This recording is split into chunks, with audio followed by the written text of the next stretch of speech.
Hello everyone, I am पारस और आज हम डिस्कस करेंगे बोहर्स एटॉमिक मॉडल। तो एक बार शायद से समझ लो कि हमने किस तरीके से चीज़ों को कवर किया है।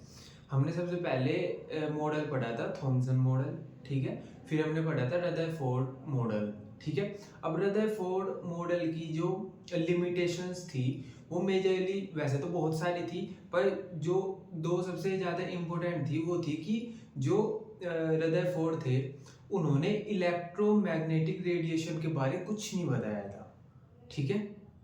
और सेकंड था कि जो हमारे पास एटॉमिक स्पेक्ट्रा या एटॉमिक स्पेक्ट्रल इमिशन लाइंस होती हैं उसके बारे रदरफोर्ड ने हमको कुछ नहीं बताया था, ठीक है। तो हमने क्या किया कि हमने पहले इलेक्ट्रोमैग्नेटिक रेडिएशन के डुअल नेचर को पढ़ा। डुअल नेचर में क्या क्या आता है कि भाई वेव नेचर होता है, एक एक पार्टिकल नेचर होता है, ठीक है। फिर हमने एटॉमिक स्पेक्ट्रम कवर किया। इमिशन स्पेक्ट्रम क्या होता है बेसिकली, या एटॉमिक स्पेक्ट्रम इमिशन लाइंस क्या होती हैं जिनके बारे में रदरफोर्ड नहीं बता पाए थे, वो कवर किया, ठीक है। अब हम रेडी हैं बोहर्स मॉडल को पढ़ने के लिए, ठीक है ना। ये चीज समझ आ गई है ना। तो आज हम बोहर्स मॉडल पढ़ेंगे, ठीक है। तो मैंने अब ये आपको रिकैप इसलिए कराया क्योंकि अब बीच में हमने इतनी सारी अलग अलग टॉपिक पढ़ लिए ना, तो ऐसा समझ नहीं रहता कि हाँ मतलब हम क्या पढ़ रहे थे क्या नहीं था, है ना, ठीक है। तो हमने आज डिस्कस करना है बोहर्स एटॉमिक मॉडल, ठीक है। और एक पॉइंट ये याद रखना कि जो बोहर्स एटॉमिक मॉडल है, जो बोहर्स का मॉडल है वो केवल हाइड्रोजन एटम के लिए है, ठीक है ना। ये केवल और केवल हाइड्रोजन एटम के लिए होता है, ठीक है। तो अब समझ लेते हैं ये है क्या। इन्होंने बोला कि जब भी हम हाइड्रोजन का एक एटम लेते हैं तो हम उसमें क्या देखते हैं कि जो हमारे पास न्यूक्लियस है, हाइड्रोजन के एटम के अंदर जो न्यूक्लियस है, इलेक्ट्रॉन उसके अराउंड मूव करता है, ठीक है। ये पॉइंट हमको बोहर्स ने बताया कि जो हमारे पास एटम का न्यूक्लियस है, हाइड्रोजन एटम का न्यूक्लियस है, इलेक्ट्रॉन उसके अराउंड मूव करता है एक फिक्स्ड पाथ में, ठीक है। एक फिक्स पाथ में इलेक्ट्रॉन हमारे पास न्यूक्लियस के अराउंड मूव करता है, ठीक है। और उस फिक्स पाथ को हम बोल देते हैं ऑर्बिटल या स्टेशनरी स्टेट, ठीक है। तो हम उसको कुछ ऐसे दिखा देते हैं, ठीक है। तो ये पाथ हो गया हमारे पास इलेक्ट्रॉन का, ये पाथ हो गया जिसको बोल देते हैं हम ऑर्बिटल, ठीक है। क्लियर है, ठीक है। अब मैं ये बोल रहा हूं कि जो हमारे पास ये ऑर्बिटल होते हैं, ऑर्बिटल बेसिकली कि जो पाथ है इलेक्ट्रॉन के मूव करने का न्यूक्लियस के अराउंड, ठीक है, ये कंसेंट्रिक अरेंजमेंट में होते हैं। कंसेंट्रिक अरेंजमेंट में मतलब कि एक के अंदर एक। तो ये कुछ ऐसे होते हैं हमारे पास,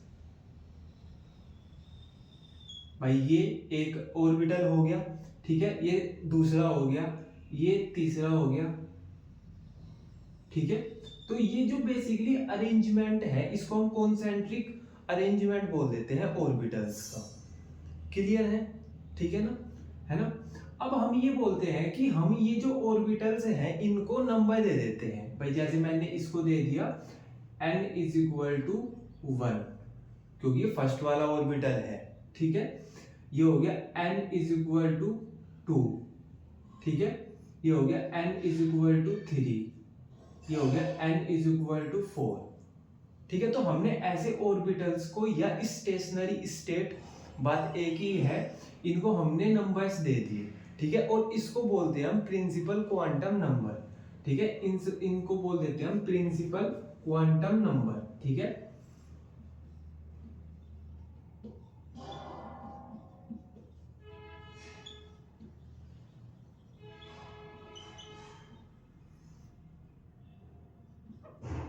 ठीक है, इसको बोल देते हैं प्रिंसिपल क्वांटम नंबर, ठीक है। अब हम ये बोलते हैं कि ये जो हमारे पास इलेक्ट्रॉन है ये न्यूक्लियस के अराउंड मूव कर रहा है, ठीक है, एक फिक्स्ड पाथ में जिसकी रेडियस भी फिक्स है। मतलब इसकी रेडियस, इसकी ये वाली रेडियस ना फिक्स है, ठीक है। तो अब हमको चाहिए कि हमको रेडियस निकालनी है किसी भी ऑर्बिटल की, ठीक है। तो उसके लिए हमारे पास एक फॉर्मूला होता है, ये जो बोहर ने दिया था कि r n is equal to n square a naught, और ए नोट की वैल्यू होती है 52.9 पिको मीटर। ठीक है, तो हम बेसिकली करते क्या है कि हमको जिस भी ऑर्बिटल की रेडियस चाहिए होती है हम उसी का ऑर्बिट नंबर रख देते हैं। जैसे हमको फर्स्ट ऑर्बिटल की रेडियस चाहिए तो हम क्या करेंगे, वन की जगह एन की जगह पे 1 और ए की वैल्यू है 52.9। ठीक है, तो इसको सोल्व करेंगे तो 52.9 पिकोमीटर हमारे पास रेडियस आ जाएगी। तो बेसिकली यहाँ से हमको पता चलता है कि अगर हमको किसी भी ऑर्बिटल की रेडियस निकालनी हो तो उसका फॉर्मूला ये है। क्लियर है क्या ये वाली चीज? ठीक है ना।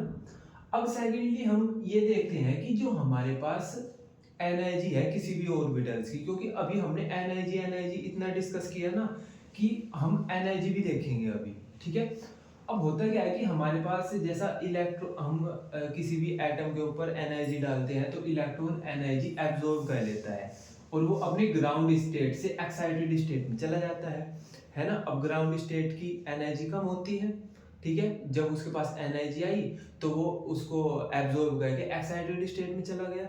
ठीक है, जैसे नॉर्मली हम घर पे रहते हैं, हमारे पास एनर्जी आती है, पैसे वगैरह आते हैं तो हम घूमने फिरने निकल जाते हैं। ठीक है, तो सारा जो रोल है वो एनर्जी का ही है। ठीक है, तो हम क्या देखेंगे कि हमको अब ऑर्बिटल्स की एनर्जी भी चाहिए कि हमको जो ऑर्बिटल की फिक्स एनर्जी होती है, भाई इस वाले ऑर्बिटल की कितनी एनर्जी है, इस वाले ऑर्बिटल की कितनी एनर्जी है, अब हमको ये वाली भी चीज जाननी है। ठीक है, तो इसके लिए हमारे पास एक फॉर्मूला आया एनर्जी का, वो है कुछ ऐसा, E इज इक्वल टू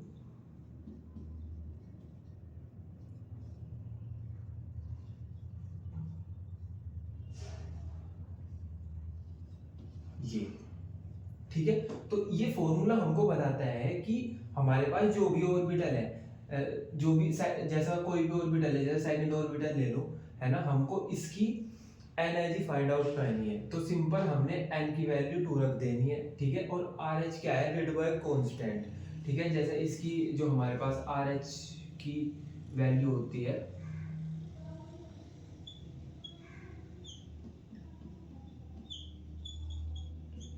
ठीक है, तो ये हमारे पास रेडबर्ग कांस्टेंट की वैल्यू होती है। ठीक है, और अब हम क्योंकि हमारे पास एनर्जी निकालने का फॉर्मूला है तो हम किसी भी ऑर्बिटल की एनर्जी इजीली फाइंड आउट कर लेंगे। ठीक है, ये चीज समझ आ गई है ना।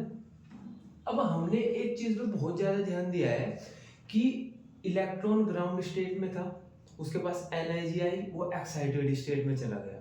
ठीक है, फिर वो एनर्जी इमिट कर देगा, एनर्जी निकाल देगा, वो फिर ग्राउंड स्टेट में आ जाएगा, है ना। तो हमने ट्रांजिशन पे बहुत बात कर रखी है, तो अब हम ये देख रहे हैं कि जो हमारे पास ग्राउंड स्टेट थी उसकी एनर्जी होती है कम, जो हमारे पास एक्साइटेड स्टेट होती है उसकी एनर्जी होती है ज्यादा। तो अब हम बेसिकली डिफरेंस देखना चाहते हैं कि हमारे पास एनर्जी का डिफरेंस कितना आता है। तो अब हमको एनर्जी का डिफरेंस भी चाहिए। ठीक है, तो एनर्जी के डिफरेंस के लिए हमारे पास फॉर्मूला आया delta E by change in energy, है ना, is equal to minus RH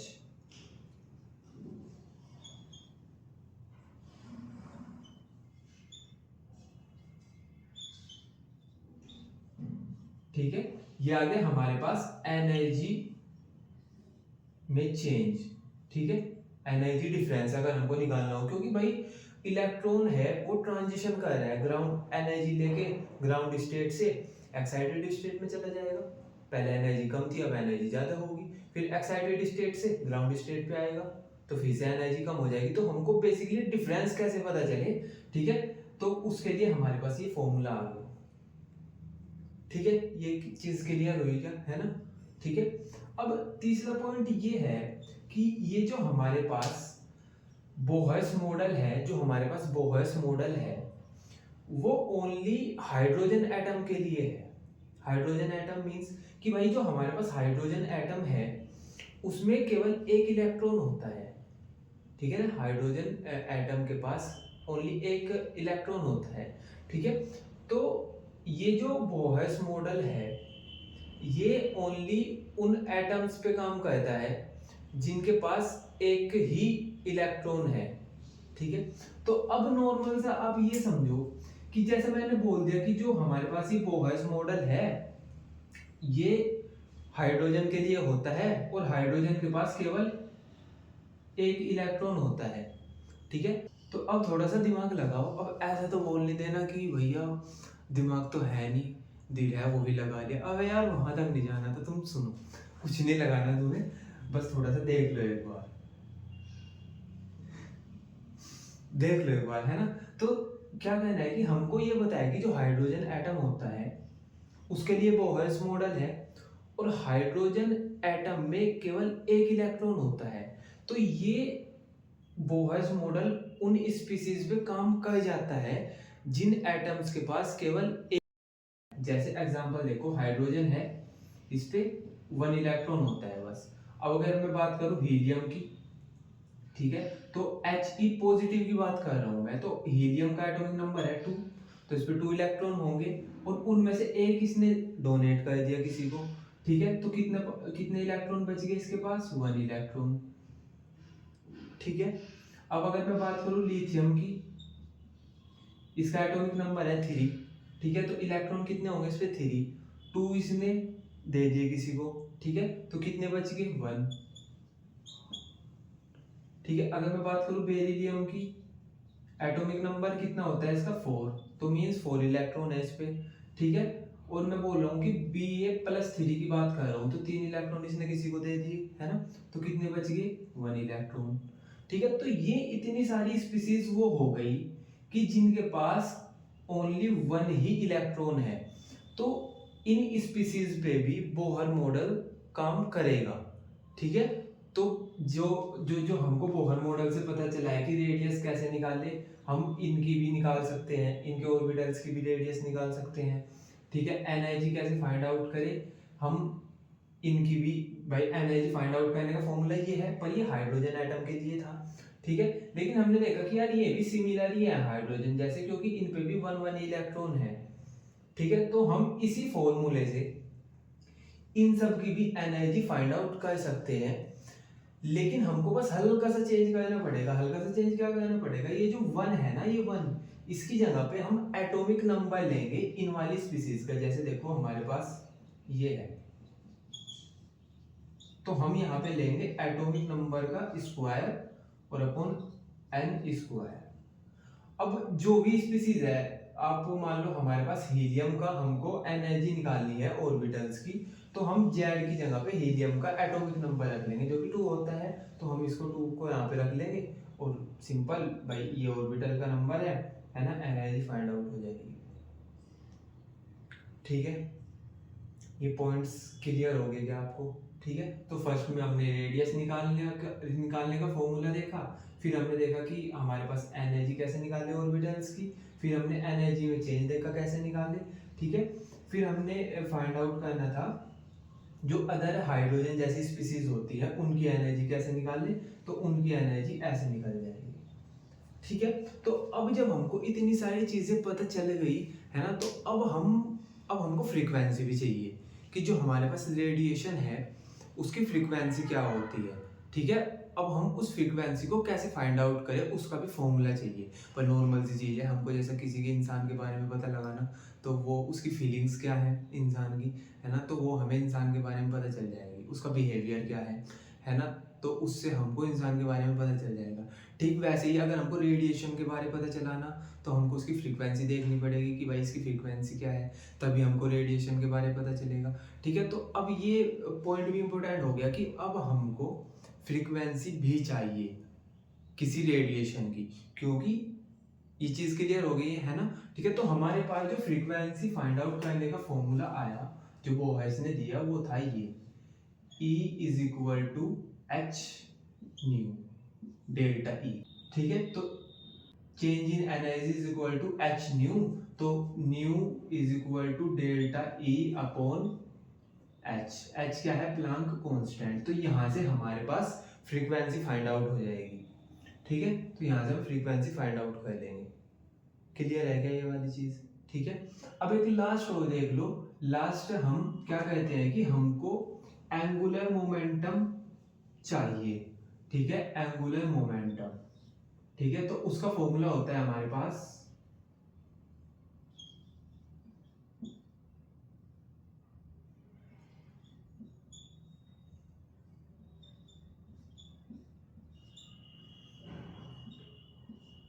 ठीक है, क्योंकि हमारे पास जो इलेक्ट्रॉन है वो जो मूव कर रहा है वो एंगुलर पाथ में कर रहा है भाई, स्ट्रेट थोड़े ना मूव कर रहा है, वो एंगुलर पाथ में कर रहा है, ठीक है। तो जो उसका मोमेंटम होगा वो एंगुलर होगा, ठीक है, जिसका फॉर्मूला होगा हमारे पास n इंटू एच अपॉन 2 पाई, ठीक है।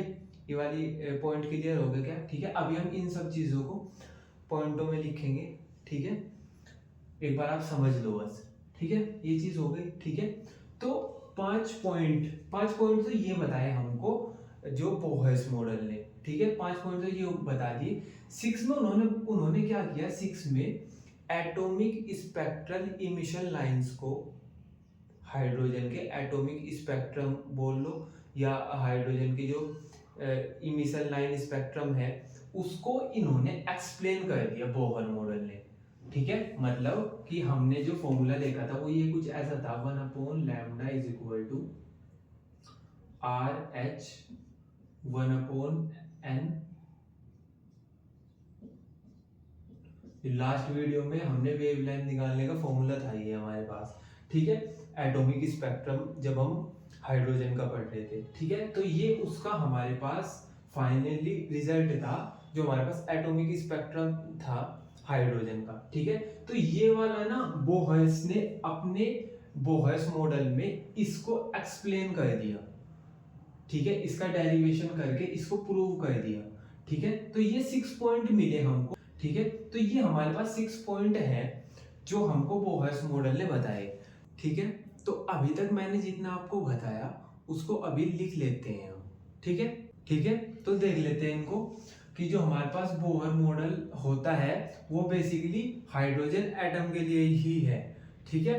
फर्स्ट पॉइंट है इसका, the electron in the hydrogen atom can move around the nucleus, ठीक है, कि हमारे पास जो इलेक्ट्रॉन है हाइड्रोजन एटम के अंदर है वो मूव करता है न्यूक्लियस के अराउंड, ठीक है, इन अ सर्कुलर पाथ, सर्कुलर होता है उसका पाथ, ठीक है। और ये इसकी जो जो इसका पाथ होता है उसकी जो रेडियस होती है वो भी फिक्स होती है और उस पाथ की एनर्जी भी फिक्स होती है, ठीक है। और ये जो पाथ होता है इसको हम बोल देंगे या तो ऑर्बिट्स या स्टेशनरी स्टेट्स या हम इसको बोल देंगे अलाउड एनर्जी स्टेट, ठीक है। तो वो जो बेसिकली इलेक्ट्रॉन का सर्कुलर पाथ है उसको या तो बोल रहे हैं हम ऑर्बिट्स या उसको स्टेशनरी स्टेट और ये उसको हम बोल रहे हैं अलाउड एनर्जी स्टेट, ठीक है, ठीक है। ये पॉइंट क्लियर हो गया। अब इसी पॉइंट में बताते हैं कि जो हमारे पास ऑर्बिट्स है are arranged concentrically around the nucleus. भाई कॉन्सेंट्रिकली मैंने आपको बताया था कि एक के अंदर एक होते हैं, वो ऐसे अरेंज होते हैं, जैसे पहला ऑर्बिट ये है, फिर ये है, फिर ये है, तो एक के अंदर एक होता है, ठीक है। नेक्स्ट है कि the stationary state for electrons are numbered. तो जो ये हमारे पास स्टेशनरी स्टेट है या ऑर्बिट्स है हम इनको नंबर देते हैं 1 2 3।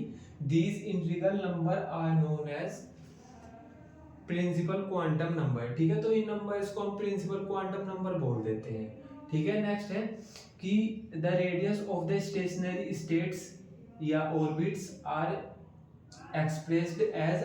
तो हमारे पास जो रेडियस होती है हम उसको इस फॉर्मूले से निकालते हैं, ठीक है, r n is equal to n square a naught, और ए नोट की वैल्यू है 52.9 पिकोमीटर, क्लियर है, ठीक है। सेकंड है energy of electron in its stationery state is given. जो हमारे पास स्टेशनरी स्टेट है इलेक्ट्रॉन की, या मैं ऐसे बोल लूँ कि इलेक्ट्रॉन का जो ऑर्बिटल है उसमें हमारे पास इलेक्ट्रॉन की एनर्जी कितनी है, तो वो पता चलेगा हमको इस वाले फॉर्मूले से, ठीक है। आर एच क्या है यहाँ पे, आर एच रेडबर्ग कांस्टेंट है जिसकी वैल्यू होती है ये, क्लियर है, ठीक है। नेक्स्ट आता है कि difference in energies of two energy state, ठीक है। तो जो दो एनर्जी स्टेट है भाई, एक ग्राउंड स्टेट पे है वो, फिर वो एक्साइटेड हो गया, एक्साइटेड स्टेट पे चला गया, तो दोनों की एनर्जी डिफरेंट डिफरेंट है, तो हम उनका जब डिफरेंस निकालते हैं तो वो इस फॉर्मूले से निकालते हैं, ठीक है, क्लियर है ना। यहाँ पे N1 है जो उसकी ग्राउंड स्टेट है, जहाँ पे वो पहले था, ठीक है, और फिर वो एक्साइटेड होके कहीं और पे चला गया, मतलब एक्साइटेड स्टेट में चला गया, वो N2 है, ठीक है। मतलब N1 वो है जहाँ पे उसकी एनर्जी कम है ग्राउंड स्टेट में, जब उसके पास एनर्जी आई वो एक्साइटेड होके एक्साइटेड स्टेट में चला गया, वहाँ की N2 है वो, ठीक है, ठीक है। तो ये हमारे पास 2 पॉइंट्स हैं, ठीक है। थर्ड पॉइंट है कि Bohr's theory can also be appear to the ions containing only one electron similar to that present in hydrogen atom. तो ये बोलते हैं कि हमारे पास जो बोहर्स थ्योरी है वो उन स्पीसीज पे भी काम करती है जिनमें केवल एक इलेक्ट्रॉन होता है हाइड्रोजन एटम की तरह, ठीक है। जैसे उसका एग्जांपल है helium positive, lithium 2 positive, beryllium 3 positive, ठीक है। तो ये कुछ ऐसे आयन्स हैं इनमें ओनली वन इलेक्ट्रॉन होता है, ठीक है। तो ये भी यहाँ पे भी हमारे पास जो बोहर्स मॉडल है वो काम करता है, ठीक है। इनकी जब हम एनर्जी निकालते हैं तो हम क्या कहते हैं कि हम मल्टीप्लाई कर देते हैं जेड स्क्वायर, मतलब जो एटॉमिक नंबर है स्पीसीज का उसका एटॉमिक नंबर हम मल्टीप्लाई कर देंगे। जो हम हाइड्रोजन एटम में जो हम एनर्जी निकाल लेते हैं हाइड्रोजन एटम के इलेक्ट्रॉन की, उसमें हम क्या कहते थे कि जेड स्क्वायर की जगह पे हम 1 लिखते थे, ठीक है। लेकिन अब ये जो स्पीसीज हैं जो हाइड्रोजन के जैसी ही है, इनमें भी एक ही इलेक्ट्रॉन है, जब हम इनके इलेक्ट्रॉन की एनर्जी निकाल लेंगे तो बस हमको चेंज उस वाले फॉर्मूले में और इस वाले फॉर्मूले में इतना करना है कि 1 की जगह पे हमको जेड स्क्वायर रखना है, वो जेड है एटॉमिक नंबर। अब हमारे पास जो भी होगा, जो भी एलिमेंट होगा, जैसे लिथियम है तो एटॉमिक नंबर 3 का स्क्वायर कर देंगे हम, ठीक है। बेरिलियम है तो 4 लिख देंगे, है ना, ठीक है। ये क्लियर है ना। नेक्स्ट है हमारे पास the frequency of radiation absorbed और emitted when transition occur between two stationary state that differ in energy by delta E is given by this। तो ये बोलते हैं कि हमारे पास जो इलेक्ट्रॉन है वो एनर्जी को एब्जॉर्ब कर रहा है, एनर्जी को रिलीज कर रहा है, तो इनकी एनर्जी के बीच में डिफरेंस आ रखा है, ठीक है। तो उस डिफरेंस को हम डेल्टा ई बोल रहे हैं, ठीक है। और जो उसकी वेवलेंथ है, सॉरी जो उसकी फ्रीक्वेंसी है, उसको हम फाइंड आउट करते हैं इस वाले फॉर्मूले से, delta E is equal to H nu. H है हमारे पास प्लांक कांस्टेंट, ठीक है। तो हमने ई जो डेल्टा ई है अपोन में एच लिखा, तो हमारे पास ये फॉर्मूला आ गया फ्रीक्वेंसी का, ठीक है, क्लियर है। तो ये पॉइंट हो गया। फिफ्थ पॉइंट में बोलते हैं कि जो हमारे पास एंगुलर मोमेंटम होता है इलेक्ट्रॉन का, इलेक्ट्रॉन भाई हमारे पास जो उसका मोशन होता है वो एंगुलर होता है, स्ट्रेट लाइन में तो नहीं होता ना, उसका एंगुलर होता है, तो उसके पास एंगुलर मोमेंटम होता है जिसको हम दिखाते हैं n इंटू एच अपॉन 2 पाई, ठीक है, इसका फॉर्मूला है, ठीक है। 6 पॉइंट है हमारे पास कि explanation of hydrogen line spectra की, जो हमारे पास ये बोहर्स मॉडल है, इन्होंने जो स्पेक्ट्रल लाइंस होती है हाइड्रोजन की उनको एक्सप्लेन कर दिया था अपनी थ्योरी में, ठीक है। तो ये हमारे पास 6 पॉइंट हो गए हमारे पास कि जो बोहर्स मॉडल ने हमको बताए, ठीक है। अब पता दुख की बात क्या है, दुख की बात ये है कि यार ये वाला जो बोहर्स मॉडल है ये भी फेल कर गया, ये है दुख की बात, ठीक है। अब ऐसा क्या हो गया कि यार अब इतने सारे मॉडल्स के बाद, इतनी सारी थियरीज के बाद ये मॉडल आया और ये भी फेल कर गया। तो फर्स्ट पॉइंट तो ये था कि ये मॉडल ओनली हाइड्रोजन एटम के लिए था, या एक दो जो हाइड्रोजन जैसी स्पीसीज है जिनमें बस एक इलेक्ट्रॉन होता है उनके लिए था बस ये मॉडल, वहां पे काम कर रहा था, ठीक है। सेकंड, ये जो हमारे पास बहुत सारे जिनमें इलेक्ट्रॉन थे भाई, कुछ स्पीसीज ऐसे भी हैं कि उनमें एक से ज्यादा इलेक्ट्रॉन है, ये उनके एटॉमिक स्पेक्ट्रा को एक्सप्लेन नहीं कर पाया। हाइड्रोजन के एटॉमिक स्पेक्ट्रा को इसने एक्सप्लेन कर दिया था, लेकिन ये हमारे पास जिसमें एक से ज्यादा इलेक्ट्रॉन थे उन स्पीसीज के एटॉमिक स्पेक्ट्रा को एक्सप्लेन ही नहीं कर पाया ये, ठीक है। और थर्ड पॉइंट जो कि सबसे ज्यादा इंपॉर्टेंट था कि इनको ये नहीं पता था कि जो हमारे पास इलेक्ट्रॉन होता है इसका वेव नेचर भी होता है। ये पूरी थियरी के अंदर बस यही सोचते रहे कि जो हमारे पास इलेक्ट्रॉन होता है उसका नेचर पार्टिकल की तरह होता है, मतलब पार्टिकल वाला नेचर होता है इलेक्ट्रॉन का। इनको इस बात का कुछ अंदाजा नहीं था कि हमारे पास जो इलेक्ट्रॉन होता है उसका वेव नेचर भी होता है, ठीक है। तो ये इसकी 3 लिमिटेशंस थी, ऐसे मैंने लिखा हुआ भी है। फर्स्ट है मेनली फॉर हाइड्रोजन, भाई ये जो हमारे पास पूरा मॉडल है ये मेनली तो हाइड्रोजन के लिए ही था, ठीक है। सेकंड है could not explain the spectra of multi electron atoms, ठीक है। तो कुछ एटम्स ऐसे होते हैं जिनमें बहुत सारे इलेक्ट्रॉन होते हैं, ठीक है। तो ये जो हमारे पास बोहर्स मॉडल है ये उनके स्पेक्ट्रा को एक्सप्लेन नहीं कर पाया, ठीक है। थर्ड पॉइंट है wave nature of electron was ignored, ठीक है। तो यार इसको पता ही नहीं था, इसने टोटली इग्नोर ही कर दिया कि वेव नेचर भी होता है कुछ हमारे पास, जो इलेक्ट्रॉन होता है उसका कुछ वेव नेचर भी होता है, ठीक है।